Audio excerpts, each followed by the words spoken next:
नमस्कार। आकाशवाणी से प्रस्तुत है समाचार संध्या।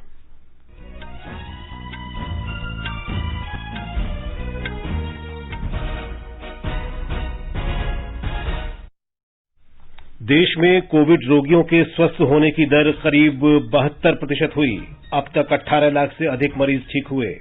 भारतीय रेल गरीब कल्याण रोजगार योजना के तहत 6 राज्यों में 5.5 लाख से ज्यादा मानव दिवस रोजगार उपलब्ध कराएगी। रक्षा मंत्री राजनाथ सिंह ने 173 सीमावर्ती और तटीय जिलों में एनसीसी के विस्तार के प्रस्ताव को मंजूरी दी। राष्ट्र पूर्व प्रधानमंत्री अटल बिहारी वाजपेयी को उनकी दूसरी पुण्यतिथि पर श्रद्धांजलि अर्पित कर रहा है। पूर्व अंतर्राष्ट्रीय क्रिकेटर और उत्तर प्रदेश के मंत्री चेतन चौहान का निधन। भारत तिब्बत सीमा पुलिस ने अपनी सभी सीमा चौकियों पर फिट इंडिया फ्रीडम रन का शुभारंभ किया।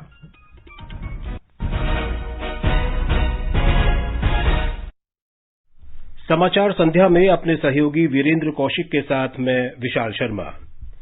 देश में कोविड रोगियों के स्वस्थ होने की दर 71.61% हो गई है। अब तक 18,62,000 से अधिक मरीज ठीक हो चुके हैं। पिछले 24 घंटे के दौरान 53,000 से अधिक मरीज ठीक हुए हैं।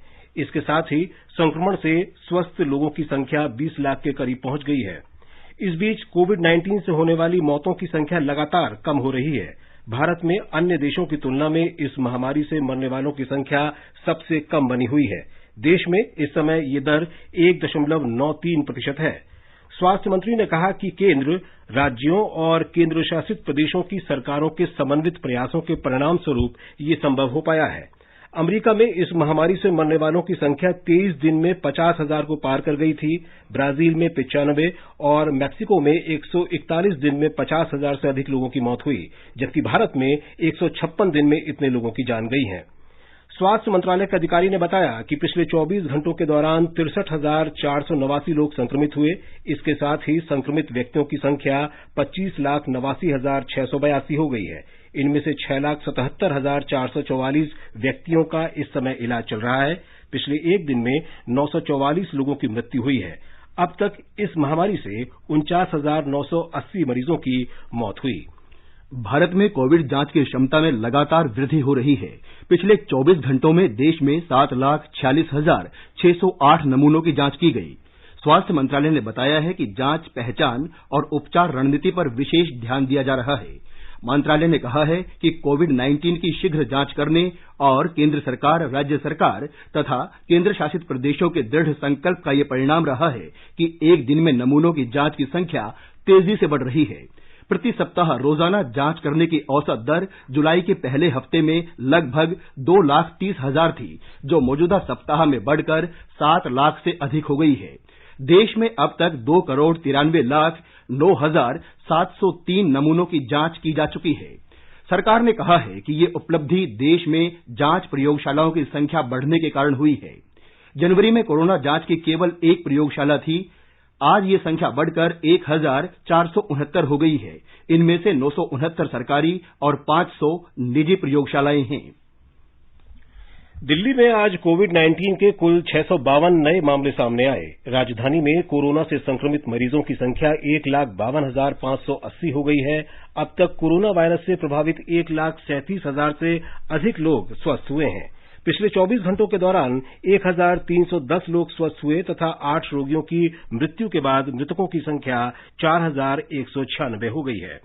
केरल में कोविड-19 के मामलों के लगातार बढ़ने की खबर है। आज कोरोना वायरस के 1,530 नए मामलों की पुष्टि हुई। इस बीच आज 10 और लोगों की मृत्यु होने के साथ ही कोरोना से मरने वालों की संख्या 156 हो गई। 1,900 मरीजों के ठीक होने की भी खबर है। इस समय राज्य में 15,310 कोविड के सक्रिय मामले हैं। मणिपुर में पिछले 24 घंटों के दौरान इम्फाल के विभिन्न अस्पतालों में कोविड-19 के संक्रमण से 3 लोगों की मौत हो गई। इनमें से एक सीमा सुरक्षा बल का जवान है। इसके साथ ही मणिपुर में संक्रमण से मरने वालों की संख्या 16 तक पहुंच गई है। राज्य में पिछले 24 घंटों के दौरान 179 नए लोग कोरोना वायरस से संक्रमित हुए हैं। इनमें से 111 लोग केंद्रीय सशस्त्र पुलिस बल के जवान हैं। इस बीच 194 लोगों को स्वस्थ होने के बाद छुट्टी दे दी गई है। इस बीच राज्य सरकार ने कोविड-19 के हल्के लक्षण और बिना लक्षण वाले लोगों के लिए होम आइसोलेशन शुरू किया है। होम आइसोलेशन के संबंध में राज्य सरकार के दिशा निर्देशों के पालन करने के इच्छुक लोगों को इसकी अनुमति दी जाएगी। मुख्य सचिव ने कल होम आइसोलेशन और इसकी संचालन मानक प्रक्रिया के संबंध में आदेश जारी किए। ये 14 दिन का होगा। होम आइसोलेशन के लिए गर्भवती महिलाओं और 10 साल से छोटे बच्चों को प्राथमिकता दी जाएगी। नागालैंड में आज कोविड-19 के 54 नए मामलों की पुष्टि हुई, जबकि कोरोना वायरस के संक्रमण से 101 लोग ठीक भी हुए। इन्हें मिलाकर राज्य में कुल मामलों की संख्या 3,394 हो गई है। राज्य में 7 लोगों की मृत्यु हुई है। आकाशवाणी से विशेषज्ञों की सलाह श्रृंखला में कोविड-19 के बारे में वरिष्ठ चिकित्सकों की राय प्रसारित की जाती है। इस कड़ी में आकाशवाणी से बातचीत में नीति आयोग में स्वास्थ्य सदस्य डॉक्टर वीके पॉल ने सभी लोगों से कोविड-19 के सामुदायिक संक्रमण की चेन को तोड़ने के लिए उचित सामाजिक दूरी बनाए रखने के मानकों का पालन करने को कहा है। अपने बुजुर्गों को ख्याल रखना, अलग रखना, दूरी बनानी, लेकिन सोशली उनको, इमोशनली उनको दूर नहीं करना। और इसी तरह से जो दूरी बनानी है अपने कोवर्कर के साथ में, जहां हम जा रहे हैं, जहां हम खड़े हो रहे हैं, लाइन में खड़े हो रहे हैं, शॉप पे हैं, वर्क प्लेस पे है, बहुत जरूरी है। और साथ साथ मैं ये भी याद दिलाऊंगा कि हमें बार बार अपने हाथ भी धोने हैं या हैंड को सैनिटाइज करना है। दिल्ली के गोविंद बल्लभ पंत अस्पताल में डॉक्टर संजय पांडे ने घर से बाहर निकलते समय मास्क पहनने के महत्व के बारे में बताया। There is no treatment right now for coronavirus. It's very important to maintain the social distancing and the isolation. There are different guidelines and the WHO says that person should be wearing mask. There is no doubt about that. भारतीय rail ने गरीब कल्याण रोजगार अभियान के तहत 6 राज्यों में 5,50,000 से ज्यादा मानव दिवसों के रोजगार का सृजन किया है। ये राज्य बिहार, झारखंड, मध्य प्रदेश, ओडिशा, राजस्थान और उत्तर प्रदेश हैं। रेल मंत्री पीयूष गोयल ने इन परियोजनाओं और प्रवासी मजदूरों के लिए रोजगार के अवसरों की प्रगति की निगरानी करते हैं। इन राज्यों में 2,988 करोड़ रुपए की लगभग 165 रेल बुनियादी ढांचा परियोजनाएं चल रही हैं। प्रधानमंत्री नरेंद्र मोदी ने कोविड-19 के प्रभाव से अपने गांवों को लौटने वाले प्रवासी मजदूरों को आजीविका उपलब्ध कराने और उन्हें सशक्त करने के लिए गरीब कल्याण रोजगार अभियान शुरू किया है। इस अभियान के तहत ग्रामीण क्षेत्रों में 50,000 करोड़ रुपए बुनियादी ढांचा तैयार करने में खर्च किए जाएंगे। 125 दिन के इस अभियान में 116 जिलों में 25 श्रेणियों को शामिल किया गया है। प्रत्येक कार्य प्रवासी मजदूरों पर केंद्रित है। सूक्ष्म, लघु और मध्यम उद्यम मंत्री नितिन गडकरी ने कहा है कि छोटे उद्यम देश के विकास में महत्वपूर्ण भूमिका निभाते हैं। नई दिल्ली में आज वीडियो कॉन्फ्रेंस के जरिए स्वावलंबन ई सम्मेलन 2020 को संबोधित करते हुए श्री गडकरी ने कहा कि सरकार का लक्ष्य अगले 5 वर्ष में सूक्ष्म, लघु और मध्यम उद्यम सेक्टर में 5 करोड़ रोजगार सृजित करना है। हमारे देश के ग्रोथ में हमारे एमएसएमई सेक्टर का बहुत बड़ा कंट्रीब्यूशन है। अभी जो जीडीपी ग्रोथ है उसमें से 30% इनकम जो है वो एमएसएमई से आता है। हमारा 48% एक्सपोर्ट एमएसएमई का है और अभी तक हमने 11 करोड़ जॉब क्रिएट किए हैं। और अब मेरा विश्वास है कि हम इसी मर्यादा को बढ़ाकर आने वाले 5 साल में हम कम से कम ये जो 30% एमएसएमई की ग्रोथ है इसको हम 50 तक लेके जाएं। नेशनल कैडेट कोर एनसीसी ने 173 सीमावर्ती और तटीय जिलों में प्रमुख रूप से अपने विस्तार की पूरी तैयारी कर ली है। रक्षा मंत्री राजनाथ सिंह ने सभी सीमावर्ती और तटीय जिलों में युवाओं की आकांक्षाओं को पूरा करने के लिए एनसीसी विस्तार योजना के एक प्रस्ताव को मंजूरी दे दी है। प्रधानमंत्री नरेंद्र मोदी ने स्वतंत्रता दिवस पर अपने संबोधन में इस योजना के प्रस्ताव की घोषणा की थी। 173 सीमावर्ती और तटीय जिलों में 1 लाख कैडेटों को एनसीसी में शामिल किया जाएगा। 1/3 कैडेट लड़कियां होंगी। हमारे संवाददाता ने खबर दी है कि तटीय और सीमावर्ती जिलों के उन 1000 से अधिक स्कूलों और कॉलेजों की पहचान की गई है जहां एनसीसी की गतिविधियां शुरू की जाएंगी।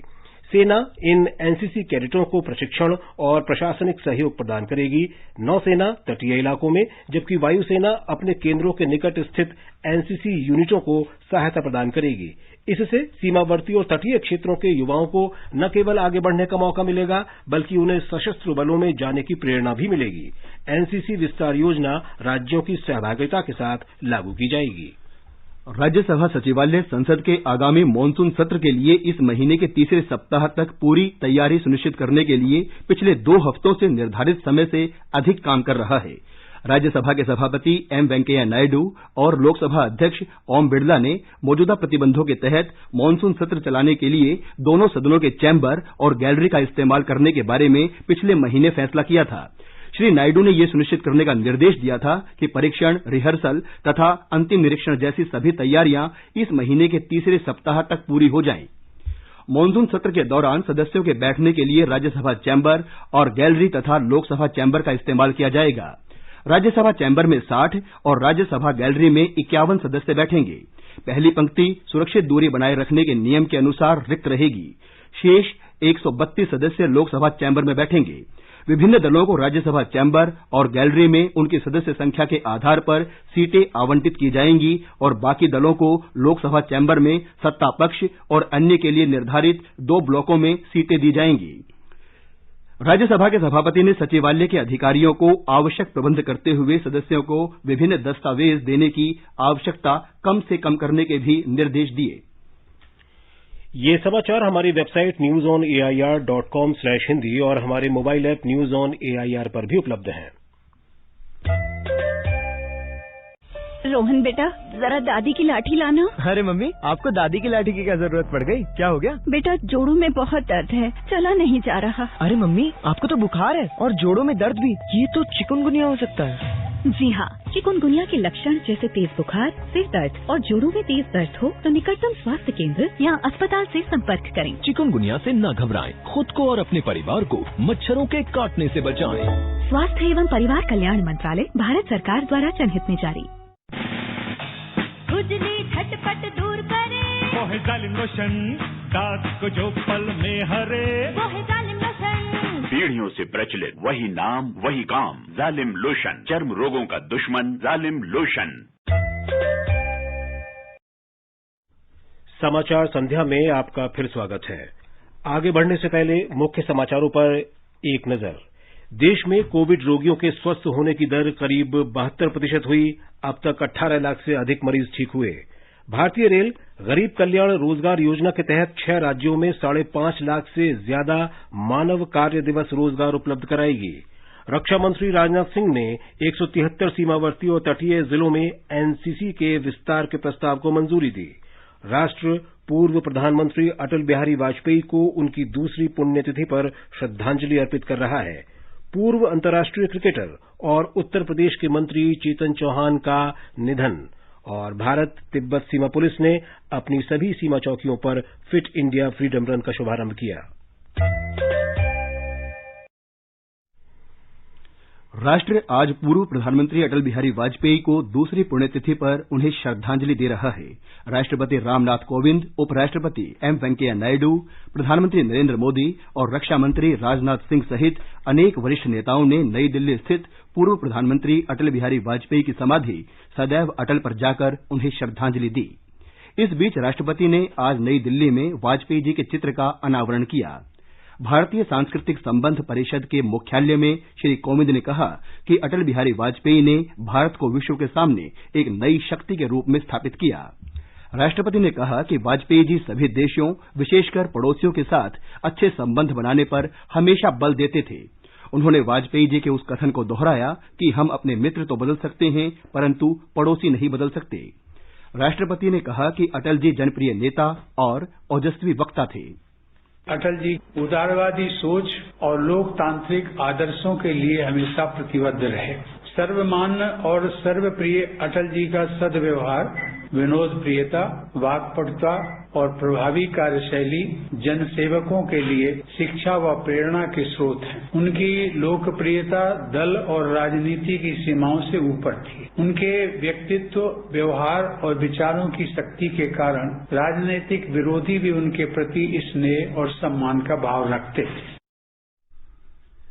प्रधानमंत्री ने कहा कि राष्ट्र की प्रगति के अटल जी की उल्लेखनीय सेवाएं हमेशा याद रखी जाएंगी। गृहमंत्री अमित शाह ने कहा कि वाजपेयी जी राष्ट्रभक्ति और भारतीय संस्कृति के प्रतीक थे। सूचना और प्रसारण मंत्री प्रकाश जावड़ेकर ने कहा कि अटल जी आने वाले वर्षों में सबकी प्रेरणा का स्रोत बने रहेंगे। श्री अटल बिहारी वाजपेयी का जन्म 25 दिसंबर 1924 को मध्य प्रदेश के ग्वालियर में हुआ था। वे 3 बार भारत के प्रधानमंत्री रहे। 2015 में उन्हें देश का सर्वोच्च नागरिक सम्मान भारत रत्न प्रदान किया गया। वाजपेयी जी ने अनेक कविताएं लिखी हैं। जूझने का मेरा कोई इरादा न था, मोड़ पर मिलेंगे इसका वादा न था, रास्ता रोक कर वो खड़ी हो गई, यूं लगा जिंदगी से बड़ी हो गई, मौत की उम्र क्या 2 पल भी नहीं, जिंदगी सिलसिला आज कल की नहीं, मैं जी भर जिया मैं मन से मरूं, लौट कर आऊंगा कूच से क्यों डरूं, तू दबे पांव चोरी छिपे से ना, सामने वार कर फिर मुझे आजमा, मौत से बेखबर जिंदगी का सफर, शाम हर सुरमई रात बंसी का स्वर, बात ऐसी नहीं कि कोई गम ही नहीं, दर्द अपने पर आए कुछ कम भी नहीं, प्यार इतना परायों से मुझको मिला, ना अपनों से बाकी है कोई गिला, हर चुनौती से 2 हाथ मैंने किए, आंधियों में जलाए हैं पुष्टे दिए। पूर्व भारतीय क्रिकेटर और उत्तर प्रदेश के मंत्री चेतन चौहान का आज निधन हो गया। वे 73 वर्ष के थे। चेतन चौहान को पिछले महीने लखनऊ के पीजीआई अस्पताल में भर्ती कराया गया था, जहां वो कोरोना संक्रमित पाए गए। उसके बाद उन्हें गुरुग्राम के मेदांता अस्पताल ले जाया गया। चिकित्सकों के अनुसार एक साथ शरीर के कई अंगों के काम नहीं करने के कारण उनका निधन हो गया। 12 साल के करियर में चेतन चौहान ने 40 टेस्ट मैचों में 2084 रन बनाए। उन्होंने 2 विकेट भी लिए। उनके नाम 16 अर्धशतक दर्ज हैं। सुनील गावस्कर के साथ उनकी सलामी जोड़ी दुनिया भर में मशहूर रही। दोनों ने सलामी जोड़ी के तौर पर 3000 से ज्यादा रन बनाए, जिसमें 12 बार शतकीय साझेदारी भी शामिल है। 1981 में उन्हें अर्जुन पुरस्कार से भी सम्मानित किया गया। चौहान उत्तर प्रदेश के अमरोहा से 1991 और 1998 में 2 बार लोकसभा के लिए निर्वाचित हुए। राष्ट्रपति, उपराष्ट्रपति और गृहमंत्री ने चेतन चौहान के निधन पर गहरा शोक व्यक्त किया है। राष्ट्रपति रामनाथ कोविंद ने कहा है कि एक सदा हुआ क्रिकेट खिलाड़ी होने के साथ ही चेतन चौहान एक बेहतरीन सांसद और जमीन से जुड़े हुए राजनीतिज्ञ भी थे। उपराष्ट्रपति एम वेंकैया नायडू ने कहा कि चेतन चौहान ने क्रिकेट के विकास में महत्वपूर्ण योगदान दिया तथा सांसद के रूप में 2 कार्यकाल तक सेवाएं दी। गृहमंत्री अमित शाह ने कहा कि उन्होंने जीवन पर्यंत देश की सेवा की। वह पहले एक खिलाड़ी थे जो बाद में जनसेवक हो गए। श्री शाह ने कहा कि उनका निधन भारतीय राजनीति और क्रिकेट के लिए बड़ा नुकसान है। उत्तर प्रदेश के मुख्यमंत्री योगी आदित्यनाथ और राज्य के अन्य मंत्रियों ने चेतन चौहान को कैबिनेट की बैठक में 2 मिनट का मौन रखकर श्रद्धांजलि दी। श्री योगी ने चेतन चौहान के निधन को अपूरणीय क्षति बताया। अमरोहा जनपद के नागरिकों के लिए और उत्तर प्रदेश वासियों के लिए एक अपूरणीय क्षति है। खेल जगत की भी अपूरणीय क्षति है। वे जितने लोकप्रिय खिलाड़ी थे उतना ही लोकप्रिय जननेता भी थे और एक सेलिब्रिटी होने के बावजूद जनता के बीच में जाकर के जनसेवा और समाज जीवन के अलग अलग फील्ड में जाकर के अच्छे कार्य किए थे। वह सदैव अविस्मरणीय रहेंगे। उनका जाना सरकार के लिए और पूरे प्रदेश वासियों के लिए और क्रिकेट जगत के लिए एक अपूरणीय क्षति है। कार्मिक, लोक शिकायत और पेंशन राज्य मंत्री डॉक्टर जितेंद्र सिंह ने कहा कि केंद्र सरकार जम्मू कश्मीर के सभी 20 जिलों में लोक शिकायत पोर्टल बनाने के लिए वहां के प्रशासन की पूरी मदद करेगी।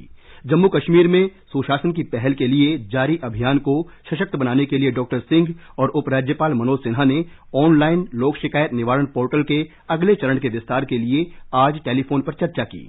इसके बाद डॉक्टर सिंह ने लोक शिकायत मामलों से संबंधित वरिष्ठ अधिकारियों के साथ एक बैठक की। बैठक में शिकायत निवारण पोर्टल के लिए एक कार्य योजना तैयार की गई। प्रशासनिक सुधार और लोक शिकायत विभाग जम्मू कश्मीर सरकार द्वारा चलाए जा रहे जन शिकायत निवारण पोर्टल आवाज-ए-अमन के साथ सहयोग करने की भी तैयारी कर रहा है। श्री माता वैष्णो देवी तीर्थ मंदिर की यात्रा लगभग 5 महीने के निलंबन के बाद आज फिर से शुरू हो गई। कोरोना महामारी के कारण ये तीर्थ यात्रा 18 मार्च को रोक दी गई थी। मानक संचालन प्रक्रिया के अनुसार प्रत्येक तीर्थयात्री को मास्क पहनना या चेहरा ढकना और मोबाइल फोन में आरोग्य सेतु ऐप डालना अनिवार्य होगा। यात्रा के शुरुआत में सभी तीर्थयात्रियों को थर्मल स्क्रीनिंग से गुजरना होगा। आधार शिविर कटरा में आज बहुत थोड़ी संख्या में यात्री पहुंचे। इस बीच जम्मू मंडल के पुंछ जिले में ऐतिहासिक बूढ़ा अमरनाथ जी मंदिर लगभग 5 महीने के बाद आज तीर्थयात्रियों के लिए खोल दिया गया। मंदिर में एक समय में केवल एक व्यक्ति को प्रवेश की अनुमति होगी। इस बीच डोडा जिले के भद्रवाह से 3 दिन की पवित्र कैलाश यात्रा आरंभ हो गई। इसके साथ ही भद्रवाह के गाथा में प्राचीन वासुकी नाग मंदिर से कैलाश कुंड के लिए छड़ी मुबारक भी रवाना हो गई। ओडिशा जल्द ही देश में इस्पात उद्योग का प्रमुख केंद्र बनने जा रहा है। केंद्रीय पेट्रोलियम और प्राकृतिक गैस तथा इस्पात मंत्री धर्मेंद्र प्रधान ने ट्वीट में कहा कि मिशन पूर्वोदय के तहत राज्य में 5 लाख करोड़ रुपए के पूंजी निवेश के साथ इस्पात का एक बड़ा केंद्र विकसित किए जाने की योजना है। यहां 10 करोड़ टन इस्पात का उत्पादन होगा। इस केंद्र में मेक इन इंडिया तथा लोकल फॉर वोकल कार्यक्रम के तहत 25 लाख से अधिक रोजगार के अवसर पैदा होंगे, जो आत्मनिर्भर भारत की ओर एक बड़ा कदम होगा। रसायन और उर्वरक राज्य मंत्री मनसुख मांडविया ने आज नेशनल फर्टिलाइजर्स लिमिटेड एनएफएल की पानीपत इकाई का दौरा किया। उन्होंने एनएफएल की इकाई में चल रहे कामकाज का जायजा लिया और कोविड महामारी की कठिन परिस्थितियों में भी अपनी बेहतरीन सेवाएं देने के लिए कंपनी के कर्मचारियों को बधाई दी। कोविड के कारण हुए लॉकडाउन के बावजूद एनएफएल की बिक्री में 71% की वृद्धि हुई है।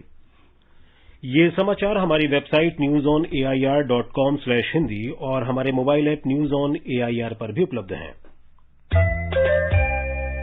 दादी बैठ।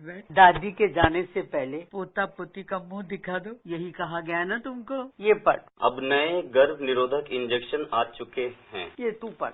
महिला एक बार इंजेक्शन लगवाए तो 3 महीने के लिए निश्चिंत हो जाए।